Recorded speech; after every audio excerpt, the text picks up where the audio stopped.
360, o Fórum 360 Live. Eu sou o Felipe Félix. Durante essas 8 semanas, né, essa é a 8ª semana, vocês acompanharam inúmeros debates com grandes atletas, grandes ex-atletas, pessoas envolvidas no marketing esportivo.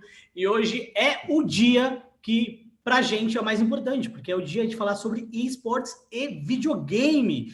E para isso, a gente tem mais do que autoridades no assunto. Então, cada um vai se apresentar, porque nada melhor do que você mesmo se apresentando para o público. E depois a gente vai falar das pautas que a gente vai abordar hoje, pelo menos nessa 1 hora de debate que você está vendo ao vivo ou que você pode estar vendo através do YouTube. E por falar em YouTube, a gente começa com o nosso querido Alessandro Sassaroli, que hoje é Head de Gaming, né? Head do YouTube Gaming no Brasil e na América Latina também, né, Sassa? É isso aí. Bom, o pessoal me conhece como Sassa. Muito obrigado aí pelo convite. Uma alegria imensa estar aqui com vocês. Especialmente eu que vim do mercado esportivo, fiz essa transição para o mercado de gaming. Maior felicidade impossível na minha carreira. E hoje também acho que uma das contribuições que eu quero trazer para vocês aqui é justamente como os dois mundos estão se encontrando nas telinhas de computadores, celulares, consoles e por aí vai. Então, queria agradecer mais uma vez o convite e quem quiser acompanhar o que eu faço, as publicações, as notícias, eu estou no Twitter, estou lá no LinkedIn também com /Alessandro Sassaroli e também tem meu canal youtube.com/Alessandro Sassaroli, onde eu coloco notícias e conteúdos sobre o mercado de games e esportes no Brasil e no mundo. Bom, e falando sobre inúmeras plataformas, encontros de mundos, a gente tem o Bruno Playhard, que é youtuber partner desde 2014, então ele trabalha com entretenimento há um longo tempo, me corrija se eu estiver errado, né? E é o dono da organização que atualmente mais cresce dentro do Brasil, que é a Loud. É isso, muito obrigado pelo convite, um prazer estar aqui. É sempre bom poder falar sobre games, sobre nossos joguinhos aí, ainda mais para um público que às vezes é de outro universo. Então, muito obrigado pelo convite. Cara, trabalho com redes sociais, internet, desde que eu me entendo por gente, desde a época do Orkut, aí, quando eu tinha 14 anos, eu já vendia post patrocinado já nas minhas comunidades e cresci a partir disso. Criei meu canal no YouTube em 2014, canal Play Hard. Hoje já são mais aí de 11 milhões de seguidores. E fundei a Loud aí no ano passado junto com 2 aí amigos e tem sido um resultado bem satisfatório. A gente é um dos times aí mais engajados aí do mundo na internet. A gente conseguiu uns resultados bem legais aí no competitivo, estamos expandindo para outros títulos. Vamos falar um pouco sobre isso hoje. Muito obrigado. E a gente tem um outro convidado, não menos importante, que já passou por grande parte das empresas que trabalham com evento e tecnologia também. É um cara bastante demográfico e democrático em relação ao mercado de esportes, conversando com publishers que são quem desenvolvem os jogos e os torneios também, até mesmo fechando negócios e deals em comunicação, que é o Bernardo, que atualmente é Account Manager na Shale, focado mais na área de games, certo, B? Isso, Félix. Então, primeiro de tudo, obrigado aí pelo espaço para o debate, o convite aí da Think. É isso mesmo, eu passei por várias empresas do setor de esportes eletrônicos, eu era da área comercial na época, então eu tive a oportunidade de fazer várias negociações que trouxeram grandes eventos para o Brasil, que fico bem orgulhoso. E hoje eu estou liderando uma parte de game dentro da Cheio, que é uma agência de publicidade. A gente criou essa área e foi a primeira agência do Brasil a investir nisso há 1 ano atrás. A gente tem alguns grandes clientes, então eu estou aqui para dar o ponto de vista tanto do publisher para esportes, mas também das marcas, não só as marcas que a gente trabalha, mas do cenário como um todo de marketing, como a gente está encarando o crescimento de esportes. Acho que vai ser uma discussão super legal aí com todo mundo. E para quem acompanhou o cartãozinho, né, o card do fórum de hoje, deve estar sabendo que o Code também estaria aqui no nosso fórum. Porém, como o Marcelo Coldzera é um dos melhores jogadores de Counter-Strike do mundo, no momento está na Europa. Lá são cerca de, deixa eu ver, quase 2 horas da manhã, mais ou menos. E ele tem compromissos nessa semana com qualificatórios para o Major, que deveria acontecer aqui no Rio de Janeiro no meio do ano, mas ficou para o fim do ano. Se tudo der certo, acontece de fato, tá? Ele não pôde comparecer de última hora, ele pediu para descansar um pouco, ele pediu para... Opa, só um instantinho, tocou o telefone. Ele pediu para descansar um pouco, ele pediu também para agradecer o convite e pedir desculpa porque ele não vai estar presente. Para finalizar, eu vou ser o seu mediador, Felipe Santana Félix, trabalho com comunicação e games há mais de 8 anos, atualmente atuo como gerente de esportes na ESPN, certo? Bom, vamos começar o nosso debate de hoje, porque a gente tem muito assunto para falar e a gente vai condensar ele da melhor forma possível. As perguntas que vocês vão mandando durante a transmissão, a gente vai optar por responder algumas, se tiverem a ver com o tema que está sendo debatido no momento. Se não tiverem a ver com o tema que está sendo debatido no momento, a gente vai deixar por os 10, 15, 20 minutos finais, tá? Então, tenham isso em mente. Se você está vendo ao vivo, uma pergunta que tem relação com o tema que está sendo debatido no momento, ela pode ser enviada para a gente agora pela produção. Caso seja uma pergunta meio descolada do momento atual, ela vai ser ou pode ser respondida no final. Beleza? Bom, 2020... a gente tá de quarentena, quase um The Last of Us 2 que todo mundo está vivendo hoje, todo mundo em casa, fazendo conteúdo de casa. Porém, quando a gente fala de esporte, né, e entretenimento, vários mercados pararam, e um dos mercados que teve uma pausa, mas acabou voltando, foi o mercado de videogame e o mercado de esportes, certo? Eu acho que é bem importante a gente começar com o Sassa, que já está nesse mercado há muito tempo, só de YouTube tem 7 anos, e o YouTube, na minha opinião, é o grande precursor quando a gente fala de plataforma de produção de conteúdo para esse tipo de mercado.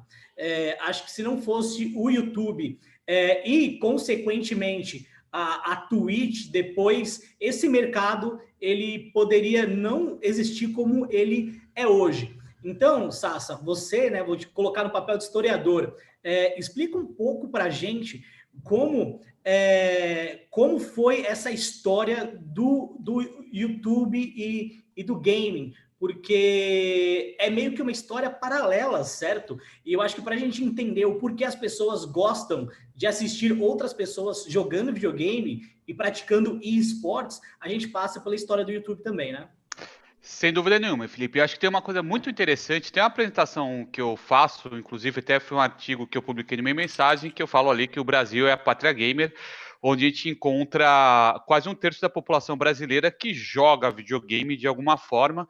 E independente dessas discussões eternas, o que é jogar videogame, que tipo de jogo você joga, tudo, mas se a gente olha numa linha do tempo que começa lá no final dos anos 70, quando chegou o telejogo, depois 83, quando chega a Atari e tudo, a gente vai percebendo com a evolução dos games no Brasil que esse hábito de assistir o outro jogando, essa coisa. Eu sou da época do Atari, então assim, era muito comum 2 pessoas jogando e outros em cima de você olhando o seu tipo de dinâmica, né?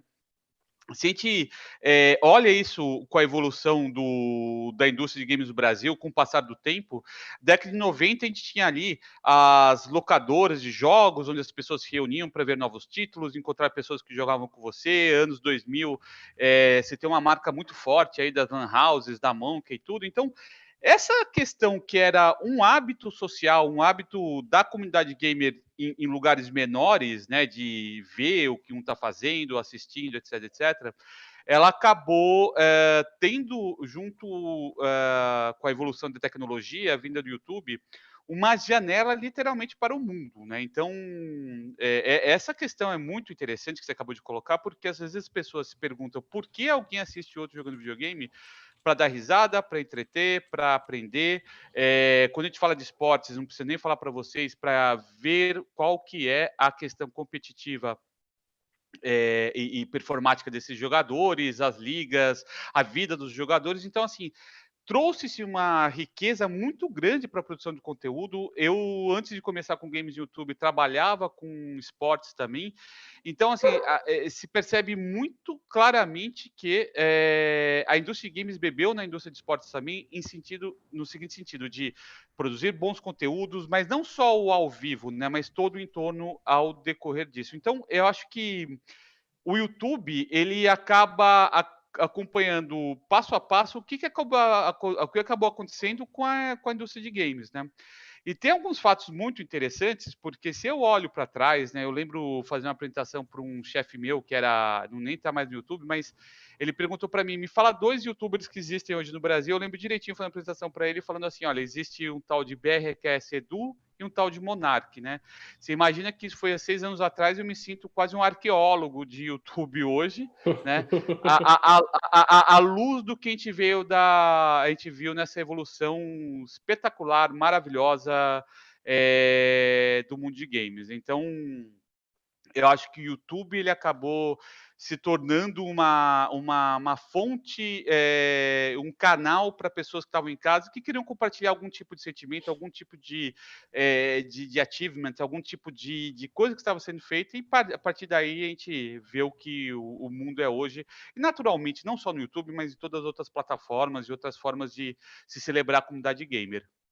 E acho que o papel do YouTube, principalmente como inicialmente plataforma de depositório de conteúdo, ele serviu de uma maneira muito importante como acervo. Os primeiros torneios, eles eram feitos e você não conseguia assistir ao vivo, né? Eu não sei se o Bernardo ou o Playhard acompanharam o CS durante o início lá dos anos 2000, os booms das LAN houses.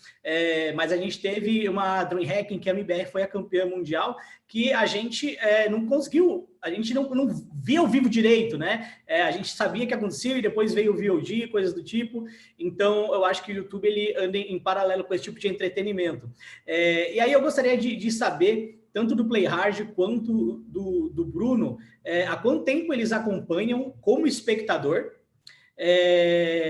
E qual é o perfil que vocês enxergam no fã de esportes?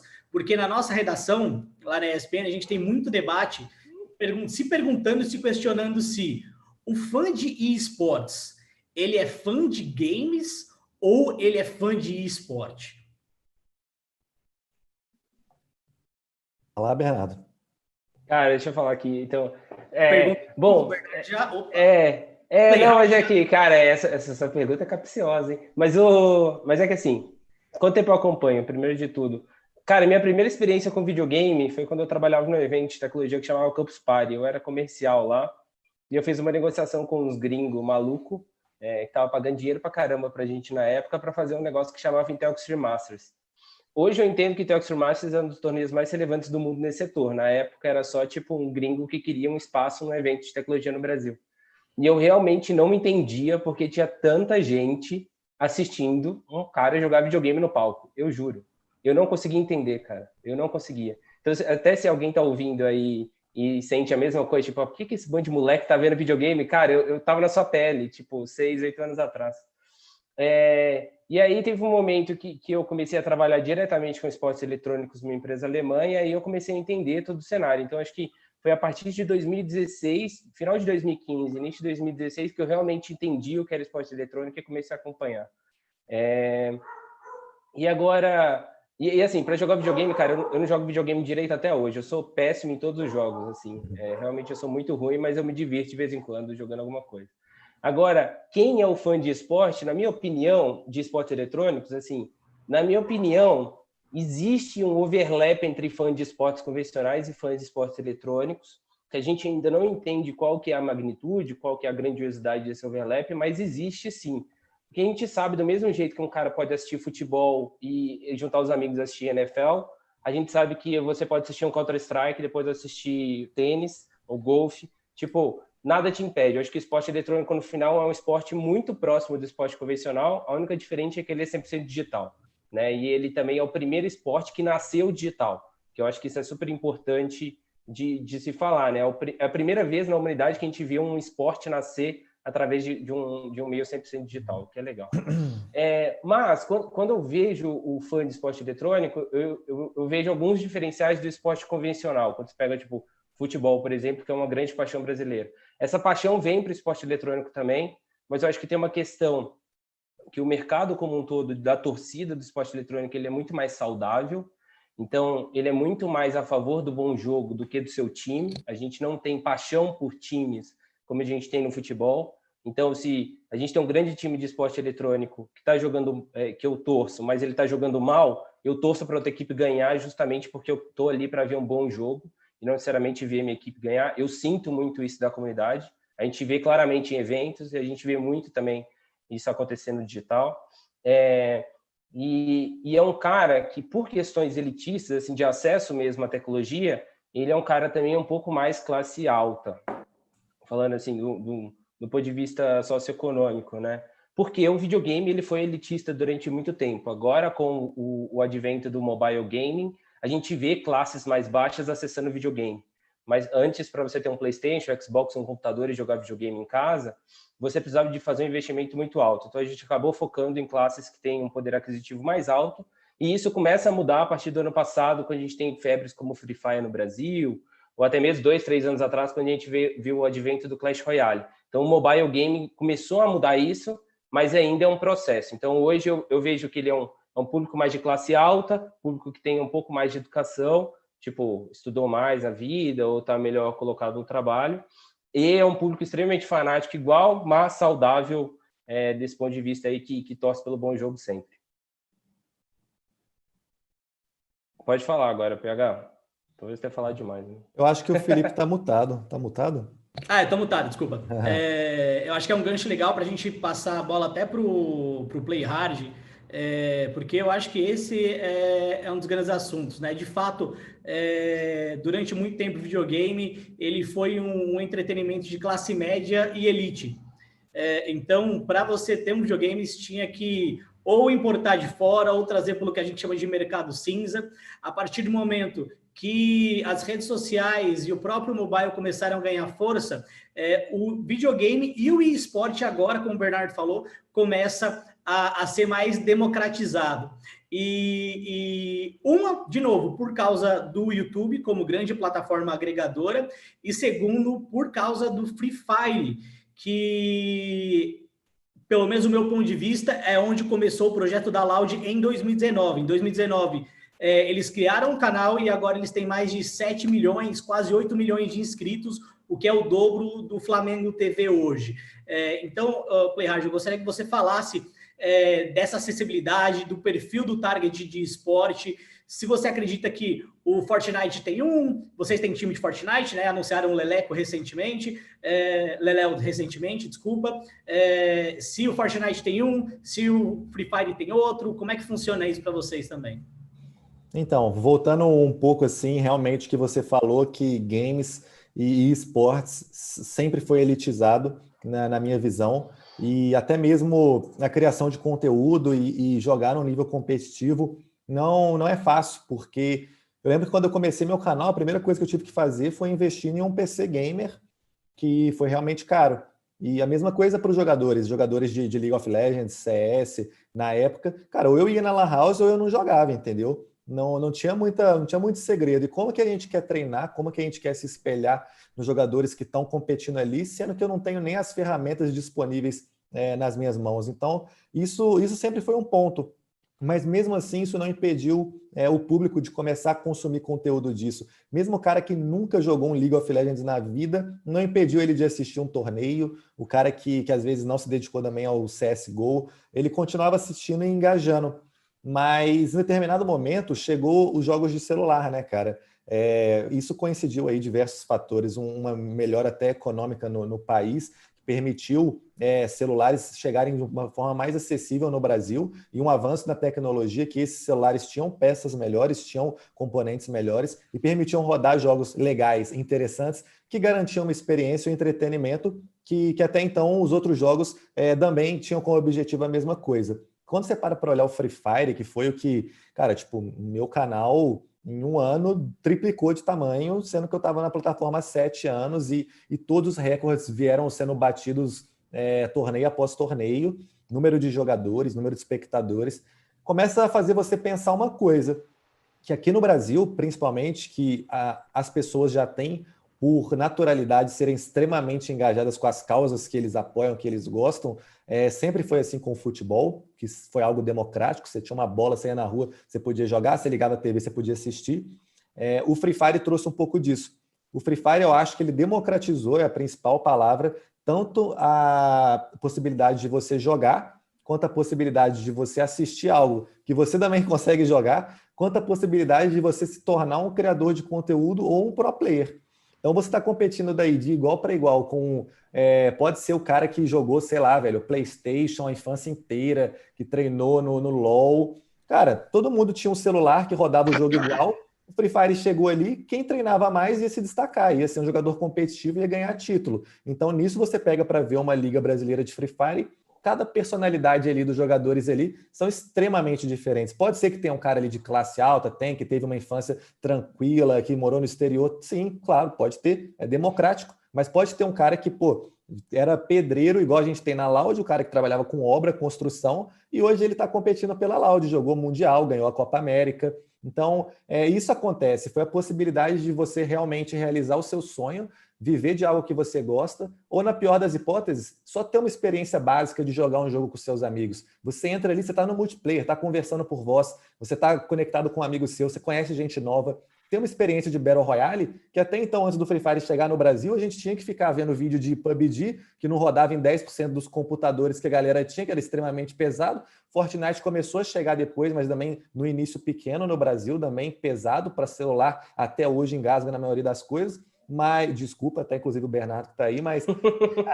Não, mas tá certo, cara, mas é verdade. É isso. E o Free Fire, quando chega e coloca isso, cara, é um tapa na cara da sociedade, porque a gente fala assim, mano, olha que os gamers que são os melhores do Free Fire hoje nunca tiveram a possibilidade de jogar outro jogo antes, foi a porta de entrada deles. Olha os maiores criadores de conteúdo do Free Fire hoje, nunca tiveram oportunidade de competir, ninguém podia comprar câmera, PC gamer. O cara pegou um celular do Free Fire ali, arrumou um notebook emprestado, upou um vídeo para o YouTube, sem edição nenhuma. O público não é exigente, eles não estão nem aí para qualidade, cara. Então eles têm o mínimo, ele consegue ver, consegue entender. Você é engraçado, você joga bem, sabe passar seu conteúdo, você tem oportunidade de crescer. Então aí eu acho que foi a principal diferença, foi uma coisa que eu me senti honrado de participar dessa fase assim do Brasil. Ô Bruno, embora a gente tenha uma certa diferença de idade entre eu e você aqui, né? Esses cabelos brancos não me deixam mentir, mas para mim eu vejo algumas questões que você fala aqui, perfeito sua colocação. Primeiro, eu acho que o fenômeno do Free Fire, para mim, é mais ou menos o fenômeno, maior inclusive, que o fenômeno da popularização do Flamengo na década de 70 e 80, graças à transmissão da Globo, onde muitos brasileiros se tornaram flamenguistas por acompanhar o Campeonato Carioca, que você tinha uma questão aí de democratização de um único conteúdo. Você falou um negócio que eu acho perfeito, que é através do seu celular, você transforma seu sonho de jogar e assistir e ser produtor de conteúdo e ser atleta num celular relativamente barato, né? Que isso eu acho fundamental. Outro ponto, eu acho que deve ter muita gente no mundo do esportes acompanhando aqui, que eu acho muito importante colocar em perspectiva também é o seguinte, essa coisa de torcer pelo esportes, torcer pelo jogo, fazer parte da comunidade, a comunidade gamer é uma das comunidades que e olha que eu já estou há um bom tempo trabalhando com diversas coisas aí no mercado, eu nunca vi uma comunidade que celebrasse tanto o fato de ser o que ela é, né, ser gamer. E outra, eu falo sempre, né, eu me lembro a primeira vez, eu sou palmeirense, morava perto do estádio de Palmeiras, lá em São Paulo, e eu lembro eu fui ver a final do CBLOL, né, e que me chamou a atenção, eu falei, gente, esse povo está aqui há mais de 4 horas, num ambiente seguro, ninguém está se jurando um ao outro, a polícia não está ameaçando ninguém, então assim, você começa a ver que realmente a questão dos games, e olha que tá todo mundo ali para ver uma competição, né? Ela traz, acho que, muitas coisas, muito baseado também por essa cultura e essa vontade de inclusão. E acho que aí, só terminando, Brunão, isso. Acho que o Free Fire eu acho maravilhoso porque ele fez. É quase como um novo Brasil tivesse aparecido para o mercado de games. E eu acredito muito por isso que eu coloquei aqui.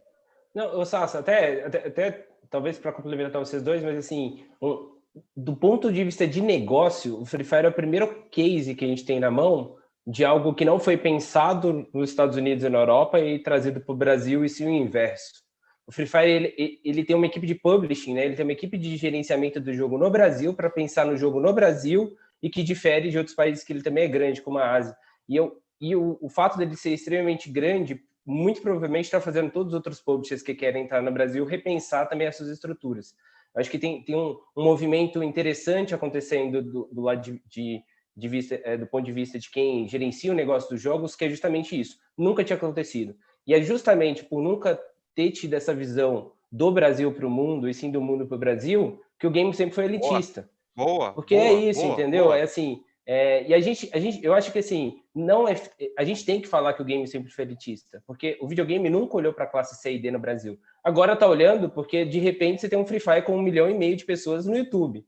E aí a galera fala, não, mas peraí, por que isso aconteceu? É porque, tipo, tá vendo a diferença desses 100 mil que você tinha no Counter-Strike e agora 1,5 milhão que a gente tem no Free Fire? Era 1 milhão e 400 mil pessoas que queriam jogar e assistir e você não falava com elas, entendeu? Então, tá vendo? Tem um potencial de consumo que você sabia que não existia. Total. De entretenimento, é importante isso, entendeu? Esse potencial que você falou, eu percebi muito também do ponto de vista de criador de conteúdo e até de empresário depois com a Loud, que basicamente, no início, cara, quando eu comecei meu canal, alguns jogos faziam sucesso no Brasil, mas não necessariamente se preocupavam em montar uma estrutura no Brasil, funcionários e contratar e crescer a operação dentro do país, investir em marketing. Simplesmente era grande no Brasil às vezes porque o brasileiro gostou, abraçou o jogo de mobile, né, que eu estou dizendo.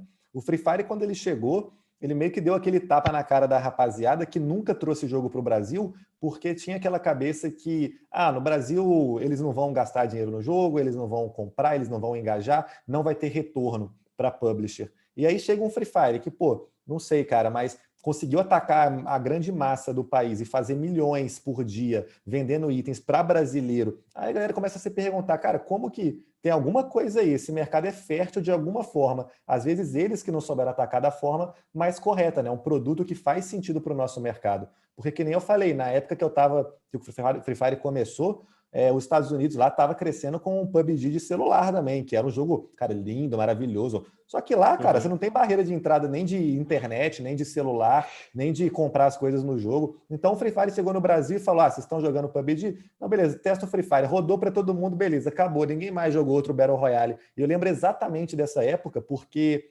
nos 6 meses que antecederam a chegada forte do Free Fire no Brasil, estava aquela competição.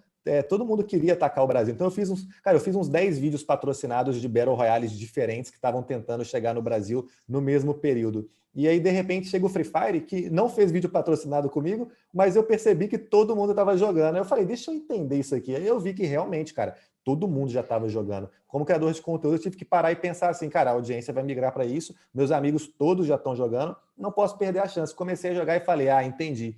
E aí, daí para frente, foi só esse sucesso incrível do jogo. Eu acho que nesse primeira quase 30 minutos de conversa, a gente fez uma coisa muito importante, que é desmistificar a questão do esporte como um entretenimento único e exclusivo das elites. Ele também é um entretenimento das classes com menor poder aquisitivo, certo? Então, acho que é muito importante a gente levar isso em consideração. E para o patrocinador, e não só o patrocinador, mas para o produtor de conteúdo, e isso impacta diretamente nos números do Sassa, dos números do Playhard e nos investimentos também dos negócios envolvidos com o Bernardo e números de audiência. Cada jogo ele acaba sendo especificado para um tipo de conteúdo, então para um tipo de público. Então, por exemplo, quando eu falo de Battle Royale, como vocês disseram, Battle Royale, existe uma gama imensa de Battle Royales, né? Você tem o Fortnite, que não requer tanto poder de processamento e poder gráfico, mas você tem o Fortnite, que já requer mais poder de processamento e poder gráfico. Então, no Brasil, ele atinge mais uma galera com poder aquisitivo maior, por exemplo. Então, se eu quiser fazer um investimento no Fortnite, por exemplo, no Brasil, eu sei que o público que eu vou atingir é um público jovem, menos de 18 anos, de classe AB, por exemplo. Mas se eu quero atingir o público dessa mesma idade, na classe C, D e E, eu posso procurar a Garena para fazer esse investimento também em Free Fire. Eu uso o mesmo gênero, mas com target diferente. E aí, Bruno, eu pergunto para você hoje... em 2019 foi o canal de eSports, né? A Loud foi o canal de eSports que mais cresceu. Você sente essa diferenciação de, por exemplo, esse conteúdo aqui eu estou fazendo com a minha equipe de eSports de Fortnite e minha equipe de influenciadores de Fortnite. Então eu tenho que pensar dessa forma. Já esse conteúdo aqui é para Free Fire. Então não só os influenciadores, mas a linguagem vai ser diferente. Como é que isso impacta para você na hora de produzir seu conteúdo dia a dia? Não, primeiro assim, o que eu acho que é até injusto que a gente falar que foi o canal de esportes que mais cresceu no Brasil, porque a gente não faz só esportes hoje no canal da Loud, e a gente foi o Vou canal falar disso, hein? Te prepara que a gente vai falar disso aí. E a gente foi o canal que cresceu mais rápido do mundo, né? Não foi do Brasil ano passado. Então, isso daí foi realmente um fenômeno, um alcance muito grande. Mas com relação ao planejamento do conteúdo, sim, é totalmente diferente. O jogo que a gente ataca, ainda mais no início assim do projeto, onde a gente não tinha uma base tão consolidada assim de fãs e de audiência, a gente tinha que tomar cuidado com tudo, sim. Por exemplo, no começo do projeto, sei lá, 1 mês, 2 meses depois do anúncio, todo mundo consideraria a Loud apenas como um time de Free Fire, né? Que a gente começou com o Free Fire, anunciou uma line de Free Fire. Então, se no terceiro mês a gente resolvesse fazer um novo time de Fortnite, eu tenho certeza que poderia ter hate contra a marca, porque o público ele ainda naquela época tinha bem mais essa guerra entre os jogos e qual que é melhor. O Free Fire é ruim, então o pessoal do League of Legends vai ficar zoando. Mas o Free Fire tem muito mais gente jogando, então fica zoando. Então, isso daí foi um problema que acontecia bastante. Mas o trabalho que a gente fez lá na Loud, depois de um ano assim, de construção de marca e de conteúdo, a gente se preocupa extremamente com passar essa mensagem de que a gente quer mais sempre, a gente quer crescer, a gente vai expandir. Quanto a isso, vocês podem esperar já, dizendo para a audiência. Então, a partir do momento que a gente aceita isso e passa isso com uma mensagem transparente, quando você anuncia algo diferente, o público está muito mais tendencioso a aceitar isso. E foi bem parecido com o vídeo que a gente lançou jogadores de Fortnite. Foi a primeira vez que a gente anunciou 2 jogadores profissionais de Fortnite na Loud e eu esperava, retaliação, tá ligado? Eu esperava que o pessoal ia compartilhar, ia criticar muito. Quando a gente olha um vídeo que teve, sei lá, 4 milhões de acessos, não tem nem 5 mil dislikes comparados a mais de 500 mil likes que o mesmo vídeo teve da nossa audiência, que até então era só de Free Fire, né? Então, a gente pensou muito nisso durante o crescimento todo do time, para chegar agora e a gente não precisar se preocupar, o conteúdo vai ser para Fortnite ou para Free Fire? Vamos fazer isso. Não, o cara que está ali hoje, ele está ali pela Loud, então é um dos principais diferenciais. E uma pergunta, acho que o Sassa tá mutado. Estou mutado, desculpa. Mas só um rápido comentário. O que eu acho é o que une o mercado de games e coloca nos mesmos pés de mercados como do cinema, do teatro, de cultura, de livros, de música, de esportes, entendeu? É isso, assim, é um ecossistema gigantesco, maravilhoso. A mesma coisa falar assim, eu vou investir em esportes, mas que esporte você está falando? Corrida ou golfe? Você está falando automobilismo ou natação? Judô ou esgrima, entendeu?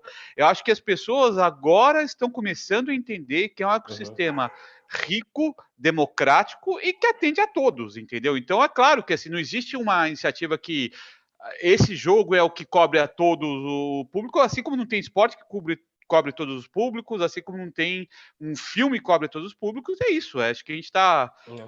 Finalmente, né, os gamers e games estão sendo vistos dessa forma. B, você pode complementar bem isso daí, né? Você tem contato com marcas todo dia, projetos diferentes todo dia, e aí vira e mexe, deve chegar um cliente e falar, eu quero investir em esportes. E aí você fala, tá, mas no quê? Cara, mas isso acontece, assim, que assim, quando a gente fala de esportes eletrônicos, o esporte eletrônico, o esportes e tal, sempre vem à mente um esporte definido, né? A gente sempre está se comparando ao futebol, à NBA, à NFL, mas na verdade o esporte eletrônico é muito mais parecido com uma Olimpíada, que tem a junção de vários esportes num único circuito do que realmente... E do mesmo jeito que eu tenho uma Budweiser que patrocina a NBA e é da Ambev, e aí eu tenho a Brahma, que é da Ambev e patrocina o futebol, porque são estratégias diferentes, posicionamento de produto diferente, são públicos diferentes, até política de preço diferente. A Bud é um pouco mais cara, então é um público um pouco mais premium, mas também popular, e a Brahma é extremamente popular. Então qual que é o mais popular do Brasil? Futebol. Então eu vou no futebol. NBA está se descolando e tal. Então, assim, do mesmo jeito que as marcas tratam esporte convencional, elas deveriam tratar esportes eletrônicos.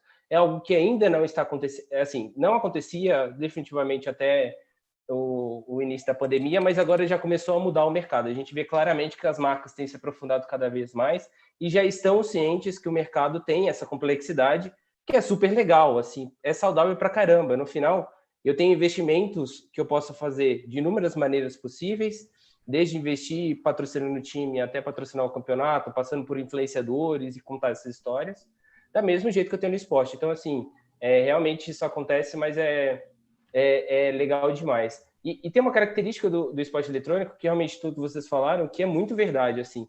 O esporte eletrônico, ele fala com públicos muito distintos, principalmente no estilo de jogo. Então, se eu vou para o League of Legends, que é um MOBA, eu falo com um público muito diferente do público do Counter-Strike, que é um FPS.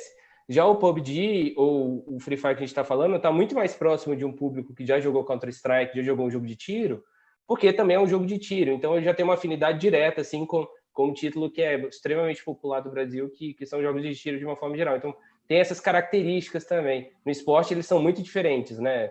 Eu consigo pensar só no futebol americano e o rugby, que são meio que parecidos, mas as regras são totalmente diferentes. Mas futebol é extremamente diferente de esgrima, aí, que eu adorei o exemplo do Sassa.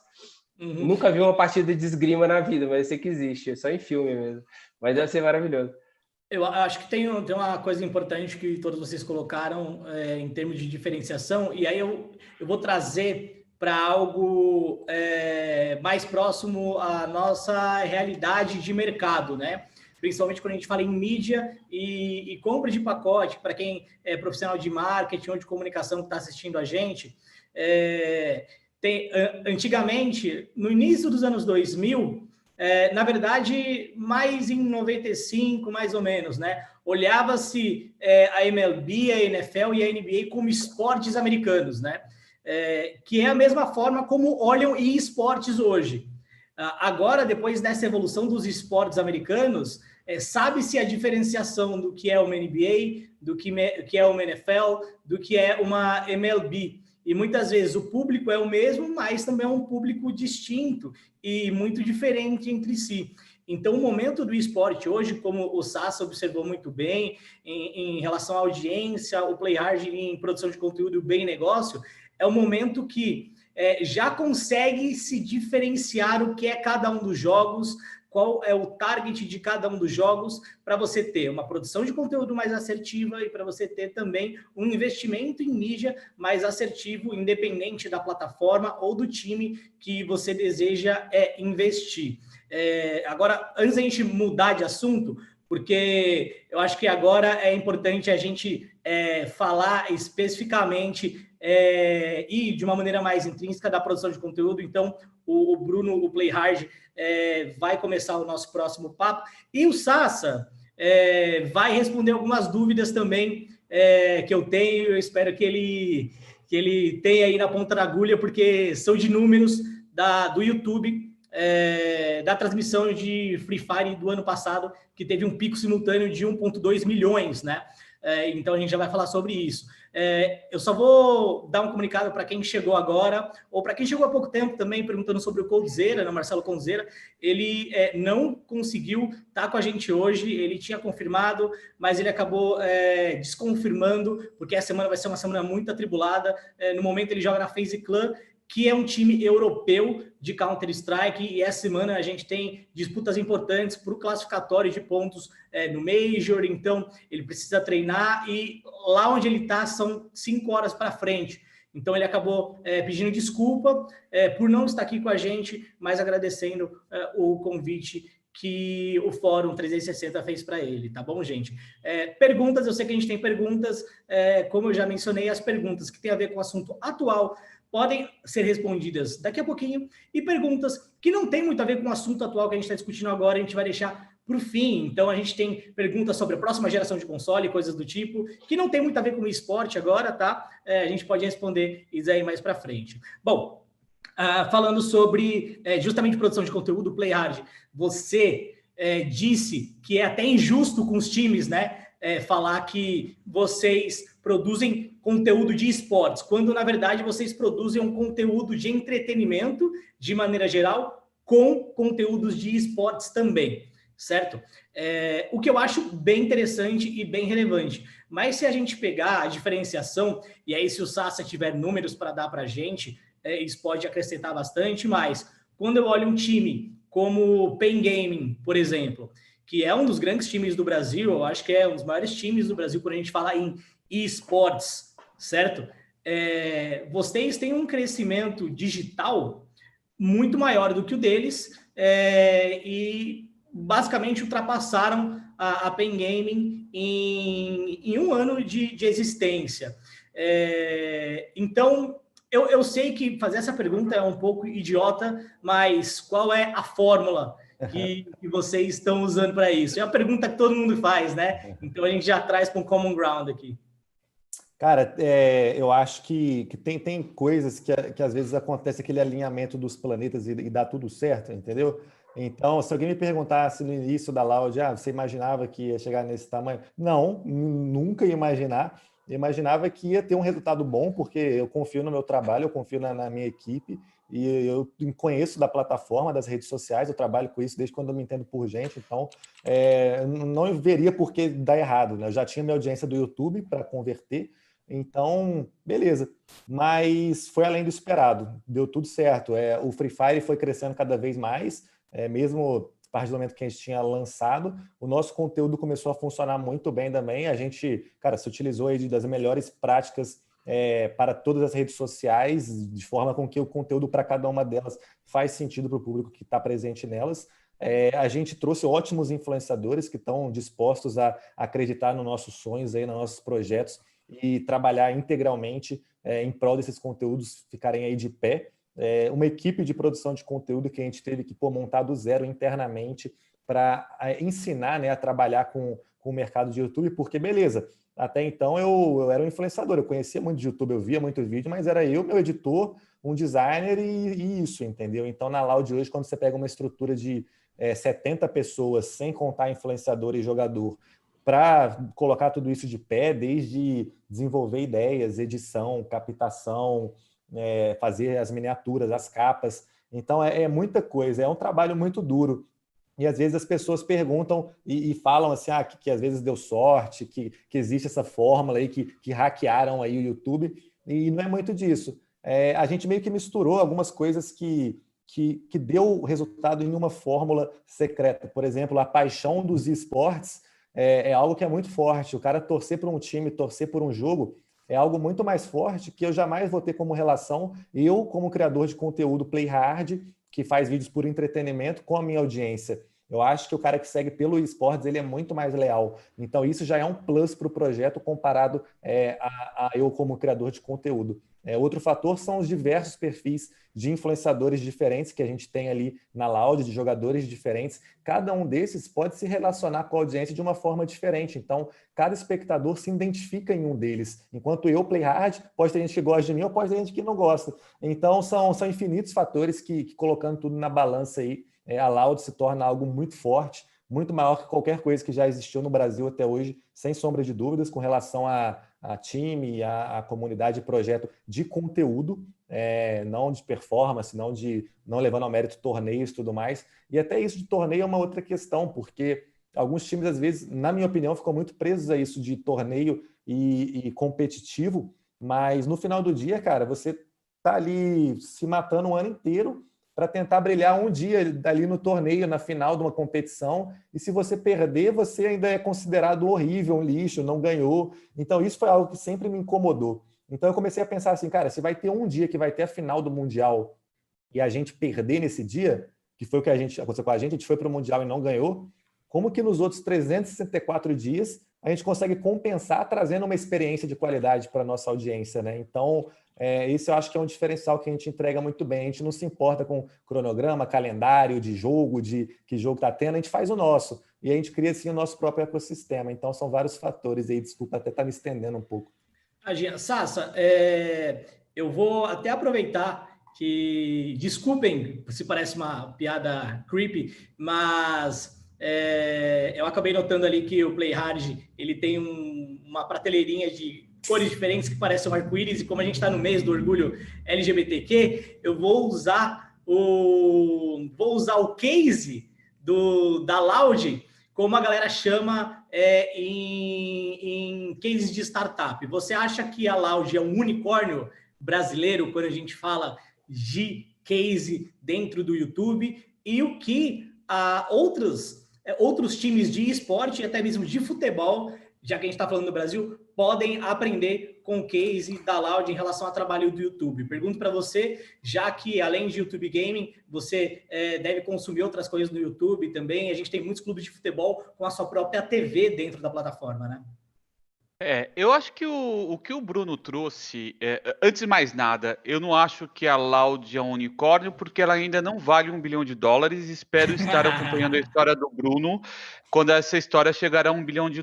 Então, só por isso que eu acho que a Loud ainda não é um unicórnio. Mas eu acho que traz vários indicadores de uma startup, de uma boa ideia, que é resolver alguma dor, resolver alguma necessidade, é cumprir algo que ninguém está cumprindo, é trazer algo para você trazer ali. E outra coisa que eu acho que tanto o Bruno como a Loud entenderam que, assim, nada como um dia atrás do outro. Nada como o YouTube, eu sempre falo, não se preocupe, ninguém vai voltar 10 episódios atrás e falar, tá vendo esse vídeo teu aqui? Tinha um outro enquadramento, uma outra edição. Eu acho que isso é uma das grandes belezas do YouTube. Vá fazendo todo dia, aprenda com o caminho, não fique tão paranoico em chegar lá. E só quem faz isso todo santo dia sabe o terreno que está pisando, sabe a horta que está plantando, sabe o quadro que está pintando e por aí vai. Então, eu acho que esse tipo de coisa, né, nada mais do que aquela pessoa obstinada que faz todo santo dia, que aprende com isso, entende com que ela está fazendo essas interlocuções, melhor do que ninguém vai entender o que meu público tem a tirar disso.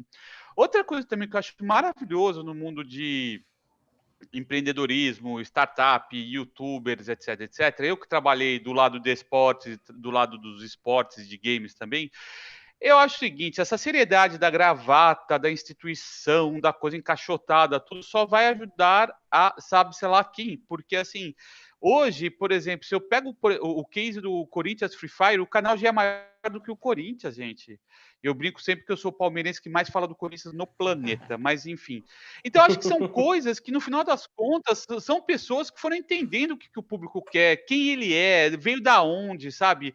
É um moleque que eu cruzei também no meu rolê, é um cara que jogou comigo, entendeu? É muito diferente, tanto que uma vez eu vi de um chefe meu no YouTube, e acho que vale, de novo, não quero falar só de YouTube, mas assim, eu acho que o YouTube ele tem um negócio que, assim, entendo o YouTube como uma plataforma de fãs, entendeu? Se você vem e traz um conteúdo de TV, que é um monólogo, provavelmente você vai ter muito menos interações que outras pessoas conseguiram ter na plataforma e criar esse diálogo, e a pessoa começa a te olhar olho no olho e entender assim, eu posso ser igual a você, sabe? Eu posso vir de Roraima e vir jogar em São Paulo, eu posso vir do interior de São Paulo, eu posso vir da Bahia, Piauí, de onde for, entendeu? Então, acho que esse tá o grande X da questão. Acho que pessoas que nem o Bruno e tantos outros criadores de conteúdo conseguiram entender que desce do palco, fica no mesmo andar do teu público, você vai entender muito mais coisas. Não é à toa que qualquer coisa que a Loud faça hoje, que nem o Bruno estava comentando, né? É natural que as pessoas entendam que a Loud é uma organização de esportes, é uma cultura, é uma comunidade. É natural que você não faça só apenas alguma coisa, né? Diferente do... eu me lembro quando... Agora acho que bom que mudou, né? Mas quando os times de esportes estavam tentando vir para o mundo dos games, enfim, né? Eu lembro alguns comentários do povo assim, seu vagabundo, larga o videogame, vai dar título. Mas, amigo, cara, acontece isso um pouco ainda. Eu reparo muito isso e eu acho muito injusto, cara. Só até intrometendo aqui na fala do Sassa, eu vejo isso. Um time às vezes quer levar a visibilidade dos esportes nas redes tradicionais do time de esportes, né, de futebol, o que quer que seja, e a torcida não aceita, cara. Eles falam assim, que na hora de nós buscar nosso título, e o salário de não sei quem, e a polêmica de não sei o que, cara, são dois universos. Bruno, o salário eu dou, e assim, a gente sabe quanto mais ou menos... não, mas em vez de ficar gastando dinheiro com games, você podia contratar jogador. Eu falei, amigo, olha a diferença de preço, né? Mas você vê que no final das contas, né, as coisas vão se alinhando, você vê cada vez mais times, só terminar aqui o mundo de esportes, de esportes, você fala automobilismo, futebol, tênis e tantos outros mundo, né, esportivo, especialmente agora na pandemia, foi show de bola, que assim, entenderam agora o poder de engajamento que a plataforma... Ninguém deixa de ser uma coisa, somos multifacetados, eu sou palmeirense, eu planto horta, eu torço pro São Bento de Sorocaba, sou apaixonado pelo Juventus da Moca, jogo videogame, sou pai, sou marido, enfim... É isso que acho que as pessoas deviam relaxar um pouquinho mais e curtir esse rolê maravilhoso chamado games. Deixa só... Cara, eu vou tentar ser breve, mas eu queria só fazer 2 pontos aqui. Eu acho que o primeiro eu acho que o videogame está num momento que o UFC estava 8, 9 anos atrás, que o UFC quando chegou no Brasil era basicamente um bando de homem se batendo e sangrando em cima de um palco e todo mundo você falava, mano, como é que eu vou gostar disso? 2 caras se brigando no palco e tal. E hoje essa potência, a galera paga R$60 por mês para ter um canal exclusivo para mostrar as lutas e já vê o lado esportivo. Eu acho que o videogame, a gente agora, eles estão falando assim, não, peraí, tem um lado esportivo, deixa eu conhecer. Mas a gente, para a parte da população, ainda é só moleque jogando videogame.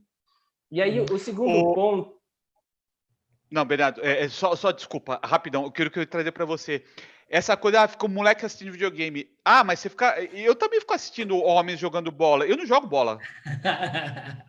Não, é um exemplo que eu uso bastante, inclusive. É virtual também, é virtual. Eu não jogo, eu não luto judô, lutei um dia, mas enfim, desculpa ter te interrompido. Não, mas não, e 100%. Assim, do mesmo jeito que no futebol eu tenho, sei lá, 22 pessoas dentro do campo e milhões assistindo, no videogame eu tenho 10 pessoas jogando e milhões assistindo. É exatamente a mesma coisa. Mas eu acho que, assim, uma das coisas que o videogame entendeu e o esporte ainda não entendeu é muito parte da construção também do esporte como entretenimento. Então, assim, se você pensa, a ESPN, ela passa quantas horas por semana de NBA, Félix? Eu acho que 4 horas no máximo, né? São quantos jogos vocês passam? Não. Bem mais. Não, mas de jogo ao vivo são o quê? Uns 4 jogos por semana? Jogo ao vivo, 4 jogos por semana, mas cada jogo vai pelo menos umas 2 horas, mais ou menos. Horas, né? Então é mais, 8 horas. Só que, cara, 8 horas é tipo 1/3 do dia, né? 1/4 do dia, 1/3 do dia. O resto, 8 horas de conteúdo de NBA, e aí você tem uma semana, 7 vezes 24 aí, de horas que você vai construir esse entretenimento para a galera, via jornalismo, via documentário, via análise, Então, assim, o entretenimento, ele é propulsor do esporte. Então, o que faz a audiência crescer da NBA é toda a história que é contada dela. No videogame, não tem ninguém contando a história, então vai muito do time, como a Loud fez. A Loud, ela fica a semana inteira contando a história e aí, de vez em quando, ela vai jogar. Mas esse contar a história chama a atenção de todo mundo para assistir. Talvez o que o esporte ainda não tenha entendido se você não conta a sua história, se você depender só das outras pessoas para contar a sua história, ou ela vai ser contada do jeito que vai beneficiar outras pessoas, ou ela não vai ser contada. Então, não adianta só você ligar a câmera e fazer uma entrevista de 5 minutos e jogar no YouTube de 2 em 2 semanas. Você tem que ser ativamente esse contador de histórias, entendeu? Você não pode... Assim, para o esporte funciona como futebol, como NBA, funciona, mas se você, como Palmeiras, quer ser relevante para a garotada, você quer relevante, você não pode depender 100% da Globo para contar a sua história. Você também tem que ser ativamente contador de histórias. Então, eu acho que isso o esporte não entendeu e o videogame faz desde sempre. E eu acho que isso nos leva ao próximo assunto, que seria maravilhoso se o Cody estivesse aqui para falar justamente disso. É por isso que na organização foi pensado para isso, mas infelizmente ele não conseguiu estar aqui e a gente não conseguiu repor ele. Então, assim, nesse local de fala do jogador, a gente vai trabalhar bastante com o Play Hard, falando disso, porque ele é dono de time, certo? E a gente também vai falar com o Bernardo, porque ele já esteve bem próximo também desses jogadores, vendo o dia a dia deles, pelo menos durante as competições.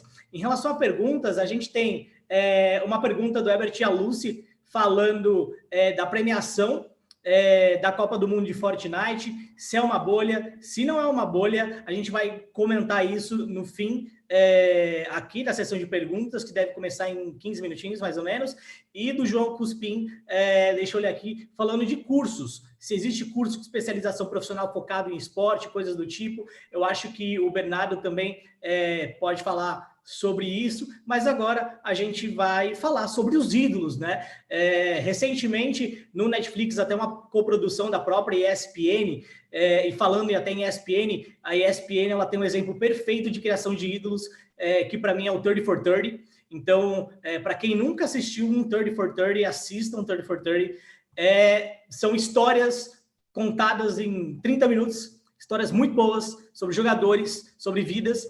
E quando a gente fala de esportes, o esporte, ele é basicamente isso. Ele é os atletas, ele é a história, ele é a competição. E dentro, é claro que o jogo em si é importante, mas, por exemplo, não existiria a Loud da forma como ela é hoje se não fossem os atletas da Loud, certo?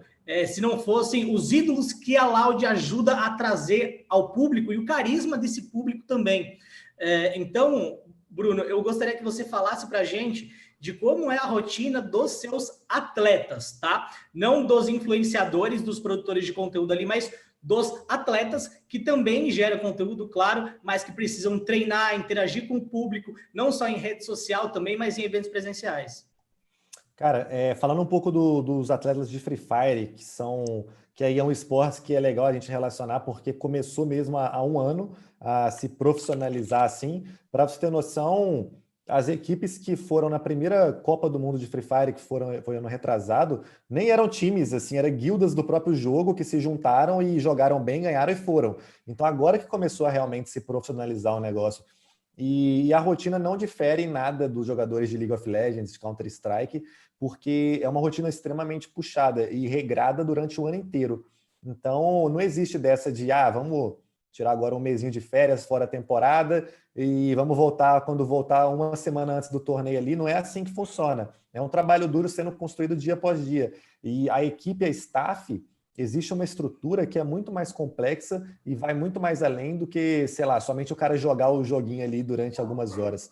Hoje na Loud, para um time de Free Fire, que é um jogo mobile, que para muitos aí é bem mais simples do que um jogo de PC, um jogo mais de alta performance, desde psicólogo, fisioterapeuta, analista, coach, manager. Cara, a gente tem a estrutura completa, o pacote completo para fornecer as ferramentas necessárias para esse cara trabalhar, né? Mais do que isso, ele tem que estar consciente disso no dia a dia dele, porque ele entende que se ele, sei lá, vai dormir tarde, acorda no horário também desregulado, se alimenta mal, ele vai ter uma performance ruim. O nível de habilidade que você tem que ter num jogo de celular para performar bem é extremo, cara. Você tá ali, você não tá, sei lá, cara, tá focado naquela tela de 4 polegadas que 1 milésimo de segundo pode fazer a diferença. Se você tá com a mão suada, pode fazer a diferença. Então, é um treinamento e é uma quantidade de empenho que eu me assusto às vezes. Eu não teria capacidade nenhuma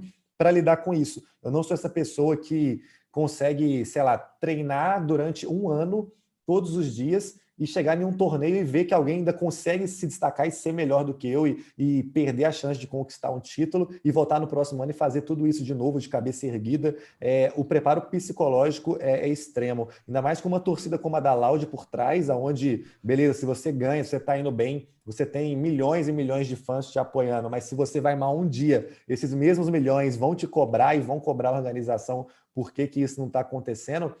Então, essa estrutura tem que ser bem amarrada, né? bem montada e é complicado, cara. Não é fácil, não é só ter o talento no joguinho ali para você ser o melhor do mundo, buscar aí um título nacional, mundial. Você tem que estar fazendo ali, cara, o que ninguém está fazendo e a dedicação completa. Um paralelo ao futebol assim, que a gente pode fazer é que no futebol, o cara que está treinando, e eu até acompanhei a rotina de alguns jogadores profissionais, o cara não está treinando o dia inteiro, ele não está no campo ali jogando futebol o dia inteiro, ele está ali algumas horas por dia, depois ele pode estar fazendo um preparo físico, está descansando, tudo mais, mas nos jogos eletrônicos, no Free Fire, não é isso que você vê, velho, o cara ele está ali o dia inteiro, ele está com o celular na mão jogando ali o dia inteiro, e isso às vezes dá aquele burnout, né, no cara, se ele não toma cuidado. Então, às vezes, você tem que tomar cuidado para não treinar demais, porque se você treinar demais, pode te prejudicar. E isso acontece em todas as verticais aí de games, desde criação de conteúdo, quanto treinamento. O cara, ele exagera às vezes. No futebol ali, os próprios times limitam isso. Você não pode ficar no campo jogando uma bola o dia inteiro, você vai passar mal, velho. E no Free Fire é bem parecido, cara. Você tenta jogar o dia inteiro para melhorar e acaba que você piora, né? Não só no Free Fire, como em outros jogos também recentemente. Sim, todos. A gente teve alguns anúncios do cenário de CSGO, de muitos jogadores tendo burnout, no caso, e tirando um tempo, principalmente agora nessa quarentena, para desacelerar um pouco. Isso foi o caso de jogadores da Astralis, jogadores da própria FaZe Clan, que jogam com Code, né? O Olofmeister é um dos grandes exemplos, um dos melhores jogadores do mundo, se retirando, pelo menos momentaneamente, do cenário depois de uma lesão e agora por cuidados mais emocionais também. E B, você que, cara, você acompanhou o jogador brasileiro, você acompanhou torneios internacionais aqui no Brasil, também realizou esses torneios internacionais aqui, o que você tem a acrescentar do dia a dia também, do alto desempenho desses jogadores? Cara, assim, é engraçado. O primeiro evento internacional que eu fiz quando eu trabalhava na ESL foi o Major, que a SK ganhou na época, né, em 2016, lá em Colônia, na Alemanha. E assim, o que mais me estranhou quando eu cheguei lá é que eu saí para comprar aquecedor de mão. Eu nunca nem tinha visto aquecedor de mão. A gente mora no Brasil, né? Mas lá na Alemanha estava bem frio na época e os jogadores usam aquecedor de mão para entrar no palco, né? Eles entram com o aquecedor na mão para pegar no mouse e a mão tá quentinha, que senão ela realmente trava e você não consegue jogar. Não é engraçado. Mas assim, acho que do ponto de vista de organizador de torneio, os organizadores de torneio de esporte eletrônico, eles se aproximam muito mais de produtores audiovisuais do que esportes convencionais, porque é 100% digital, então eu consigo fazer muita coisa. Aqui no Brasil a gente vê até a questão do audiovisual se profissionalizando nos últimos anos para atender as demandas do próprio mercado brasileiro de esportes eletrônicos, é super saudável, mas a gente não vê tanta conexão direta com o esporte convencional, né? O tato com os jogadores e tudo mais é muito mais tato com o influenciador digital e audiovisual como um todo do que realmente preparar o campo para a galera jogar. Agora, esse negócio, eu acho que uma coisa que o Bruno falou, que eu acho que é o mais interessante, é o acompanhamento psicológico do jogador, porque isso realmente é extremamente essencial. Acho que não aconteceu só no esporte eletrônico. O Sassa aí do YouTube sabe que vários youtubers, acho que 2 anos atrás, a grande manchete era burnout no YouTube, né? Eu acho que todo mundo começou a falar dessa problemática de criadores de conteúdo que criavam conteúdo de forma desregulada, se excediam muito na carga de trabalho que eles mesmos se colocavam, e isso acabava negativamente afetando eles. Isso pode acontecer no esporte eletrônico, e é por isso que uma equipe bem preparada tem acompanhamento psicológico, tem todo esse treinamento também, tem musculação para os jogadores e tal, porque você tem que preparar o corpo e a mente do jogador como você tem que preparar no esporte convencional, né? Não é um jogador de videogame, não é aquela imagem clássica que a gente tem do gamer, que é tipo o cara que tá com os Cheetos na barriga, jogando aqui, comendo com a outra mão, assim, não é isso. O videogame já não é isso. E quando você vai para um nível competitivo, é mais complexo ainda, entendeu? Exige muita atenção. E às vezes exige atenção 3, 4 horas seguidas dentro do campeonato, entendeu? Você precisa ter a cabeça bem no lugar mesmo. Bernardo, só para comentar, ainda continua sendo uma questão muito importante para criadores de conteúdo, tanto que semana passada eu fiz um bate-papo com o Dr. João Kozak, que é psicólogo de esportes, veio do mundo do esportes, trabalhou com time de futebol, trabalhou na Ferrari e hoje trabalha na MBR também. E a gente bateu um papão sobre isso, que é isso aí, né? A pressão, a idade, as horas de trabalho, enfim, é interessante. Quem depois dá uma procura, mas assim, é um tema ainda muito recorrente na comunidade de produção de conteúdo, não tenha dúvidas. Então, acho que a gente passou por diversas etapas e eu queria só fazer uma pergunta, acho que é a última pergunta, porque é uma pergunta que eu acho importante, e se tiver algum pai e mãe também assistindo, deve achar muito importante também. Quando a gente fala de esportes, a gente fala em grande maioria de jogadores que, se não são menores de idade, né, eles já têm ali seus 16, 17, 18 anos, porque o mercado de esportes, ele, no momento também, ele exige maioridade em muitos jogos para você competir, certo? Mas mesmo não sendo menores de idade, são pessoas muito jovens, pessoas muito novas, certo? E o Playhard mencionou a infraestrutura psicológica, que foi ressaltada pelo B e agora pelo Sassa também. Eu gostaria de saber de vocês como vocês enxergam também essa questão externa, né? Porque você tem todo um ambiente que muitas vezes acaba sendo tóxico para essas pessoas. E aí a gente pode até traçar um paralelo com os criadores de conteúdo, mas existe a necessidade de blindar também esses atletas, certo? Então, gostaria de saber, Playhard, como é que vocês fazem esse trabalho dentro da Loud, que por mais que eles sejam jogadores amados e apaixonantes, né, o hate ele acaba sendo algo cotidiano. Sim, isso foi uma das grandes vantagens assim de ter um acompanhamento psicológico para cada jogador, e mais do que isso, ter também alguém que já passou por essa experiência de alguma forma, como eu na minha vida. Assim, eu tive alguns momentos que eu fui mais amado, mais odiado na internet. Eu aprendi muito a lidar com isso e compartilhar essas experiências e passar aquela tranquilidade para esses jogadores quando em algum momento que eles não estão performando bem ou estão se cobrando muito, esperando ter um resultado e vem outro. Cara, é tudo muito complicado. A conversa tem que ser bem transparente, entendeu? Do meu ponto de vista, as pessoas, eles às vezes se preocupam muito com o curto prazo e eles são muito imediatistas, tanto na relação de resultado, de torneio, de performance, de ganhar seguidores, e isso nunca é o jeito certo de trabalhar. Você tem que ter a certeza que você está fazendo o seu trabalho da forma correta, o melhor que você pode, e aí você tem que dar tempo ao tempo, não tem muito o que fazer.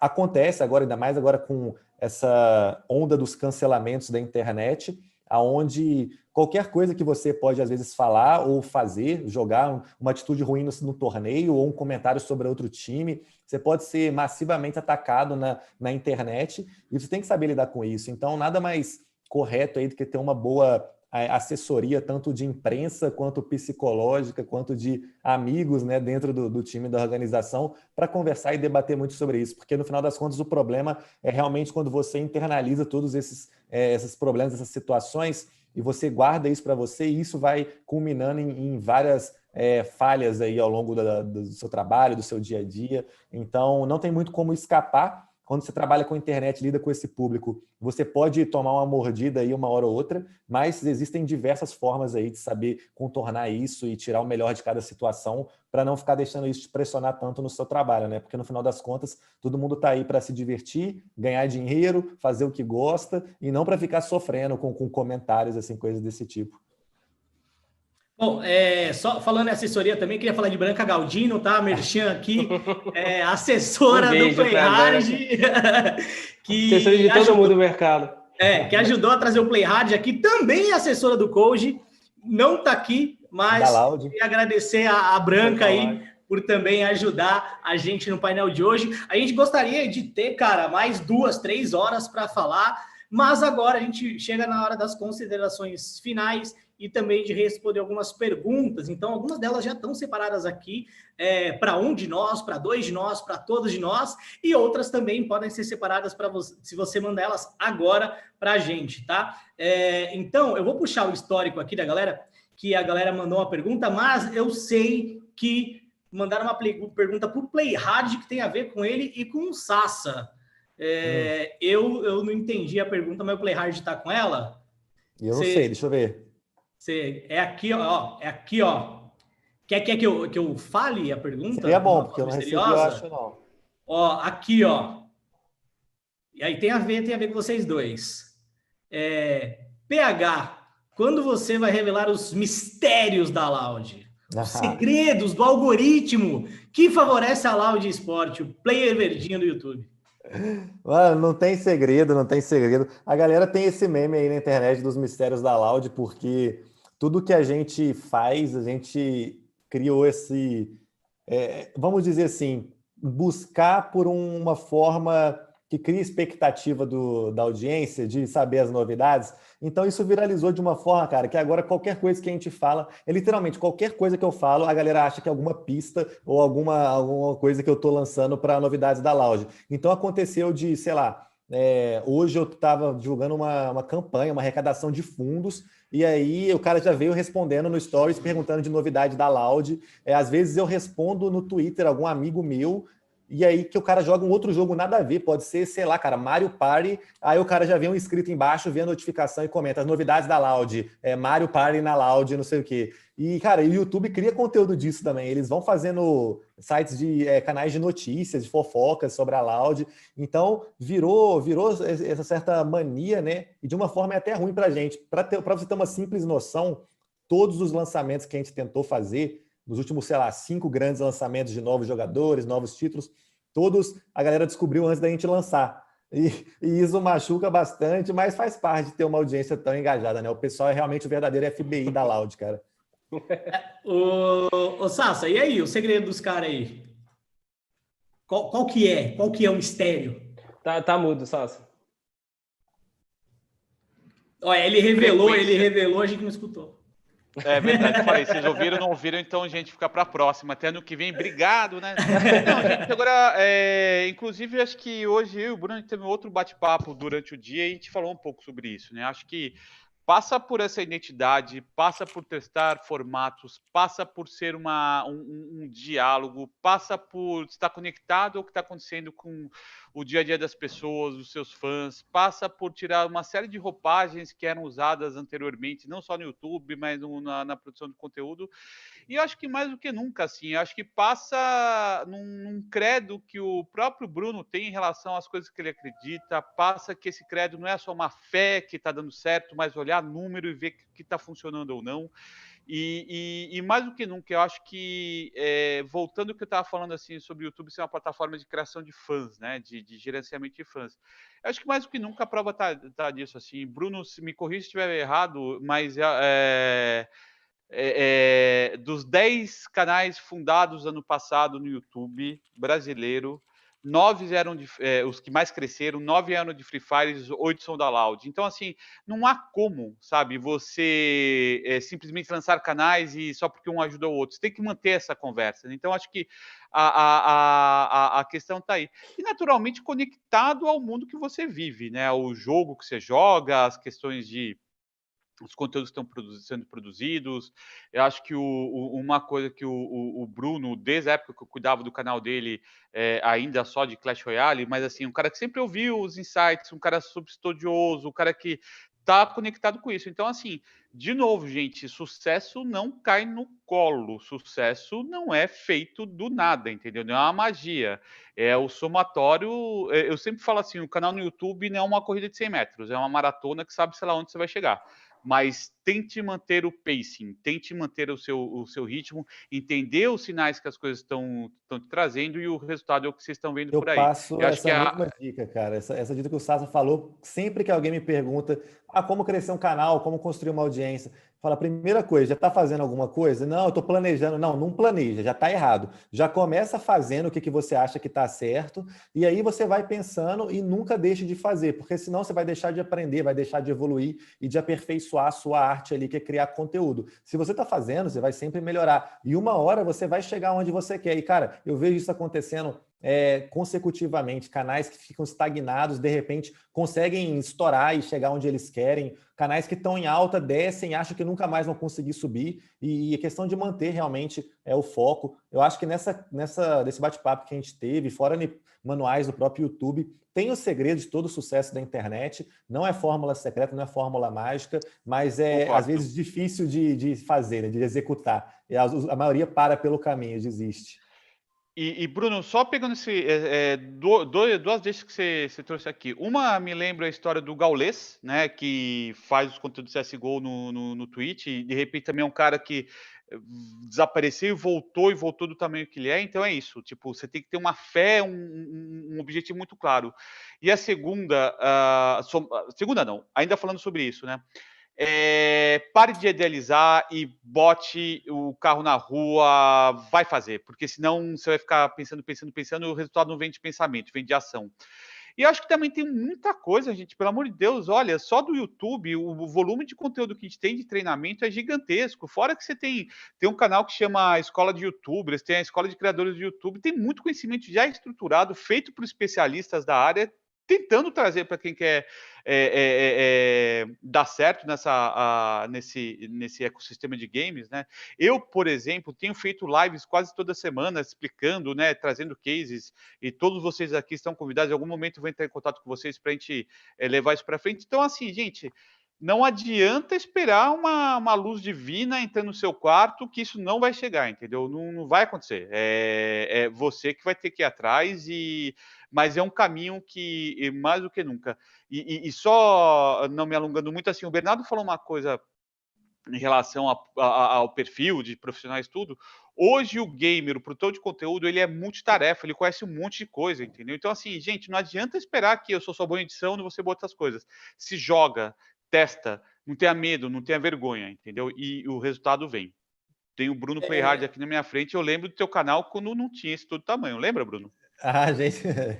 Eu vou aproveitar e emendar também numa pergunta aqui em termos de formação, já que a gente falou um pouco disso por parte do Sassa.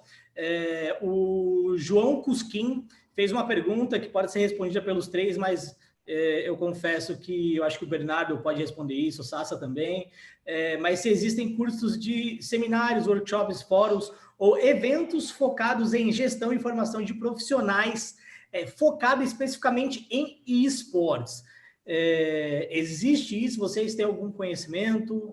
Cara, tá começando a existir, assim, o que eu posso falar de bate-pronto é a Trevisan, aquela escola de negócio, tá com um curso super interessante, inclusive um abraço para o Gui Barbosa lá, é um dos professores, um cara excepcional no mercado. Eu sei que outras universidades aqui em São Paulo também estão começando a investir nesse setor. Algo que eu quero deixar claro com esses cursos, assim, não é puxando sardinha para eles nem nada, mas é uma coisa assim, é muito difícil se estruturar um curso sobre esportes eletrônicos, porque é um mercado extremamente rebuliço, cara. Se ano passado eu tivesse que montar um curso sobre esporte eletrônico, não seria sobre Free Fire, mas provavelmente esse ano eu vou montar sobre Free Fire. E pode ser o errado para ano que vem. É um mercado muito, muito volátil, assim, né? E, ao mesmo tempo, muitas bases estão sendo construídas, né? Então, assim, tem muita faculdade muito boa, começando a colocar os cursos de pé sensacionais, mas eu acho que o mais importante é o profissional também ficar ligado em como o mercado tem se movimentado, sabe? Uma visão de negócio dentro do mercado de esportes eletrônicos é essencial para qualquer um. Eu concordo, e eu acho que outro dia é engraçado. Ontem eu vi isso. Tem um cara que eu acompanho, é um inglês que eu acompanho do mercado de esportes, né? E ele colocou um vídeo muito tosco no LinkedIn, que ele falou assim: não aguento mais as pessoas me perguntando onde eu acho informações sobre esportes, curso de esportes. Sabe o que ele fez? Ele gravou a tela do Google, ele digitou lá cursos de esportes, entendeu? Ele falou, em resumo, é isso que eu faço. Eu fiz um curso da Coursera, que custava R$ 25, foi muito interessante, porque assim, ele acaba trazendo uma pincelada de cada dimensão do esporte. Então, assim, a perspectiva, por exemplo, do publisher, né, que lança o jogo, da plataforma de vídeo, do atleta, da atualização do jogo. Então, assim, eu acho que hoje, de forma gratuita ou não, você vai encontrar muita coisa boa. Eu sei que na Inglaterra já tem bacharelado em esportes, então, assim, coloca lá eSports Course, curso de esporte, Desporto eletrônico. Eletrônico. Então, assim, gente, sabe, mas assim, simples como isso. E acho que é importante também ter uma profissional, a Fernanda Domingues, que está aí há um tempo, trabalhou até na Atari, quando esteve no Brasil, assim, ela também dá aula na FIA. Então, assim, de graça até bem pago, o Brasil já tem. Você falou do próprio Gui também, que eu sei que a empresa dele tá... que ele tá fazendo. A No-Line também então, tem os cursos exato, entendeu? Então, assim, gente, de grátis e pago, open bar. Eu acho, assim, só para completar aqui, que os cursos de esportes podem ser uma boa porta de entrada, às vezes, profissionais de outras áreas de esportes tradicionais, de mercados, sei lá, tradicionais de marketing e tudo mais. É uma boa porta de entrada para você aprender como que funciona, as diferenças, players, devs, plataformas, publishers, e esportes, competições. É muita coisa realmente para quem não nasceu nesse cenário inserido aqui. Só que, na minha opinião, ainda conta muito aquela escola da vida, né? Do aprendizado e de você saber se adaptar nesse universo, porque não é uma coisa que, como praticamente 99% das faculdades, que vai te dar tudo que você precisa para se resolver o resto da sua vida. Então, pode ser uma boa porta de entrada, mas na sequência, se você não tiver adaptabilidade aí, esse mercado não é bonzinho, entendeu? Você tem que saber mudar da noite para o dia. E eu gostaria de complementar também, eu acho que o mercado de esportes está no momento de amadurecimento, de que o que ele precisa são profissionais com vivência, como o Playhard falou, e conhecimento de outras áreas que podem ser aplicadas no esporte. Então, por exemplo, o Playhard vai procurar um psicólogo, ele vai procurar um psicólogo esportivo, não um psicólogo esportivo, porque o esporte é esporte. Então, a partir do momento que ele precisa de um psicólogo para os atletas dele, vai procurar alguém que tenha uma visão de esporte. Não à toa a gente vê muitos psicólogos vindo da área de esporte para a área do esporte também. Da mesma coisa do marketing. Você vai procurar um gestor para um time seu, ou um CEO para um time, para cuidar de algo específico, por exemplo, um programa de sócio-torcedor da Loud, por exemplo. Eu vou procurar alguém com uma expertise em programas de sócio-torcedor e ele vai aplicar isto para esporte. Então, não necessariamente você precisa de um curso para esporte. Ele pode ser o seu pontapé inicial, mas o ideal é você aplicar conhecimento de outras áreas no esporte para que ele se torne cada vez mais profissional ainda. Assim, cara, se você olhar assim, eu sei que o Sassa, ele veio do mercado de esporte, o Bruno veio do mercado fitness, né, Bruno? Foi seu primeiro trabalho lá. Cara, eu trabalhei numa loja de suplementação, de assistente de rede social, eu me formei em ciência da computação, aí eu já fiz umas coisas. Então, eu vim do mercado de tecnologia, o Félix também, ele jogava videogame antes também, mas tipo, cara, eu sou a gente não se formou, mas é que, cara, eu fiz engenharia de agência. Cara, a gente... Engenharia de alimentos? Não, eu fiz engenharia aeroespacial na tá. Eu nem me formei. Mas cara, o lance é, a gente não se formou para trabalhar com videogame, sabe? Mas a gente se formou para ser muito bom em determinada área e isso nos trouxe até o mercado de videogame. Então, eu acho que a gente está sedento por bons profissionais no mercado de games. Você falou, você mandou a real aí, Félix. A gente está sedento por bons profissionais. Se você é um bom profissional de marketing, provavelmente tem uma vaga amanhã para você no mercado de games. Se você é um bom profissional comercial, amanhã a gente está sedento por bons profissionais, independente se você joga videogame ou não, independente se você é o maior especialista em games do Brasil ou não, tipo, o que a gente quer são bons profissionais naquele determinado segmento que vão contribuir para... Do mesmo jeito que vocês vão ensinar muita coisa para a gente vai te ensinar de volta e no final todo mundo vai crescer, sabe? Exatamente. Mas esses cursos de extensão, né, o da FIA é legal, eu ia dar uma aula lá, mas o Covid veio, né? Eu acho que vai ficar para o final do ano. Até de marketing em games, mas tipo, Trevisan, FIA, cara, as universidades top de São Paulo já estão todas com os cursos de extensão aí que pode dar aquela acelerada no seu posicionamento no mercado, assim, para quem está procurando são ótimas indicações. E só para finalizar, acho que tem uma pergunta bem interessante do João Cusquim, que ele fala... João Cusquim não, essa foi do João Cusquim, a pergunta é do Herbert Aluce. Ele fala sobre a bolha no esporte, ele cita como exemplo 3 milhões de dólares na premiação da Copa do Mundo de Fortnite paga no ano passado. Foi 30, mas na verdade foi um campeonato de 100 milhões de dólares. Desculpa, então, tô lendo a pergunta dele, muito obrigado pela informação. A questão e aí eu acredito que eu consigo responder isso pela minha formação de comunicação e também estando dia a dia dentro disso. A premiação dos torneios de esporte, muitas vezes, ela é uma fração muito pouca da verba separada para marketing e comunicação das desenvolvedoras de game. Então, muitas vezes, a desenvolvedora de game ela não precisa fazer a comunicação tradicional por meio de agência, e ela usa o próprio ambiente de esportes para essa comunicação. Então, a premiação em si não é a bolha do esporte. Do meu ponto de vista, pode-se existir uma bolha, mas quando a gente fala de salários de jogadores em termos de especulação, por exemplo, hoje a gente tem o Valorant, que é um jogo muito legal, um jogo muito divertido. O Playhard já deve estar olhando para ele para tentar fazer conteúdo ou buscar gente que faça conteúdo de Valorant, porque é um jogo que eu acho que vai atingir muita gente, é um jogo bem democrático, um jogo de entrada para FPS tático.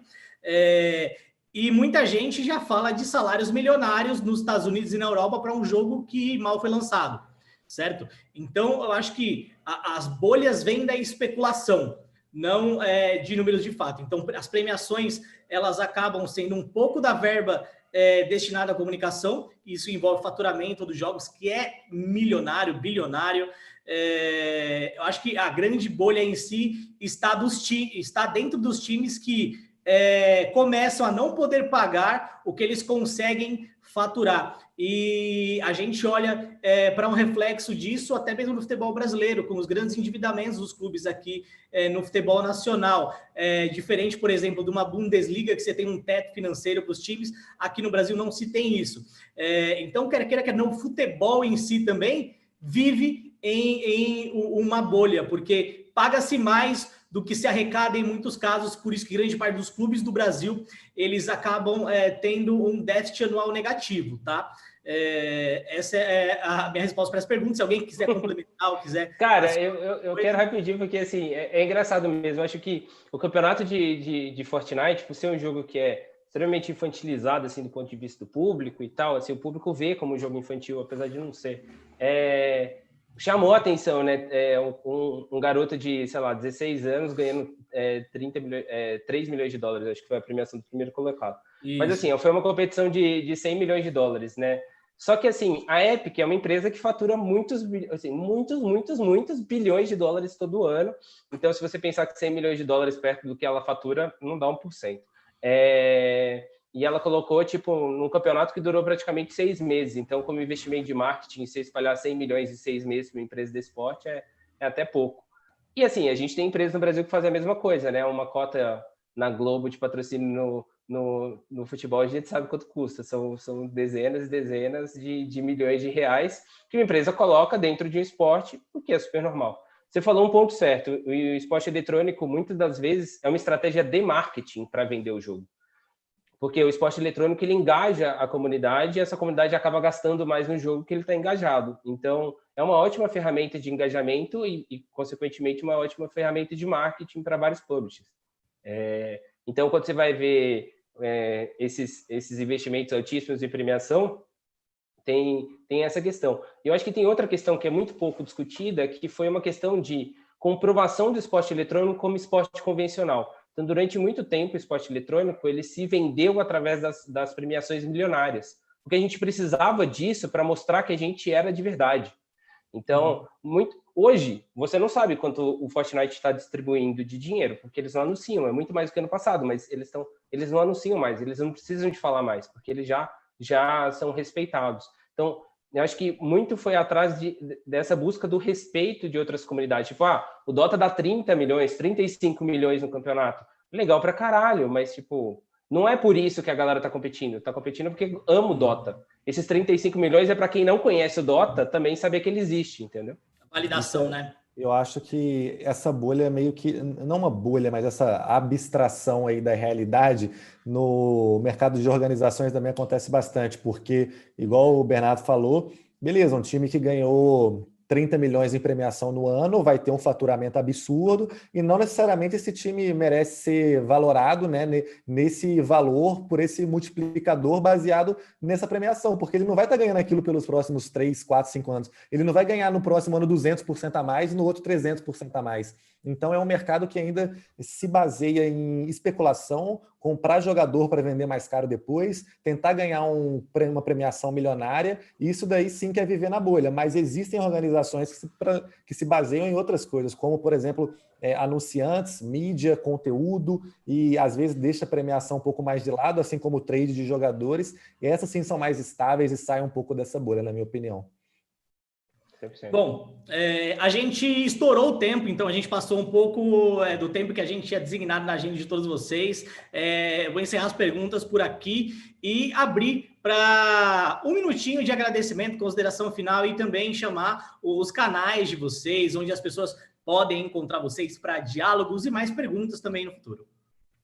Primeiro, vamos começar com o Play Hard, e aí depois a gente vai para o Sassa e para o Bernardo.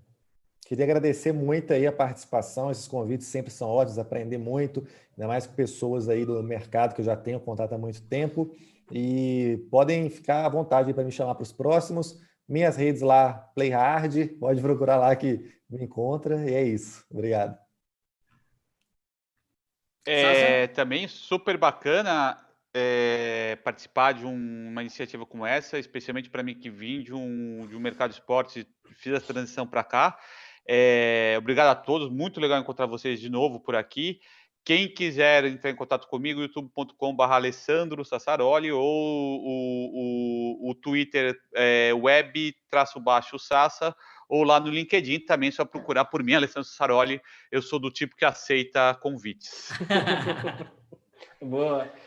Bom, gente, eu não indicaria ninguém aqui para me seguir nas redes sociais, não, porque eu não sou influenciador e eu só falo merda o dia inteiro, mas pode procurar aí por Bernardo Mendes, vocês devem me achar. O que eu indicaria aqui, no caso, eu tenho um podcast, inclusive o Bruno falou com a gente semana passada, especificamente sobre marketing e games de uma forma geral, e não esportes eletrônicos. Se você ouvir lá, você vai entender por quê. E toda semana a gente traz algum grande nome, uma boa referência do mercado para discutir justamente essa junção aí desses dois mundos. Então, quem está se interessando para trabalhar em esporte dentro desse mercado de marketing, eu acho que é uma boa ferramenta de aprendizado aí. Bom, para me encontrar, @FeuFélix, eu falo @ESPN, que eu tô acostumado a falar @ESPN, né? Mas @FeuFélix no Twitter, principalmente. Também sou igual o Sassa, que aceita todo mundo no LinkedIn. Estamos lá, se quiser também falar por lá. É nóis, lembrando que esse foi o 8º Fórum 360 Live. Na semana que vem, o assunto muda, não é esporte e nem esportes. A organização resolveu ir para um tom mais de alegria, humor, enjoy yourself. Então, o assunto é humor, a arte de fazer rir, que acontece no dia 29, próxima segunda-feira, às 20 horas. E como convidados, eu vou ler aqui, tem o Carioca, Fábio Rabin, Renata Gaspar e Maurício Riso. A gente vai ficando por aqui, agradece muito a presença de vocês. Para mais dúvidas, perguntas, é só anotar a rede social de todo mundo e a forma de entrar em contato. Muito obrigado e até o próximo fórum. Valeu, tchau, tchau. Falou, tchau, gente. Valeu, pessoal. Valeu, galera. Obrigado, hein?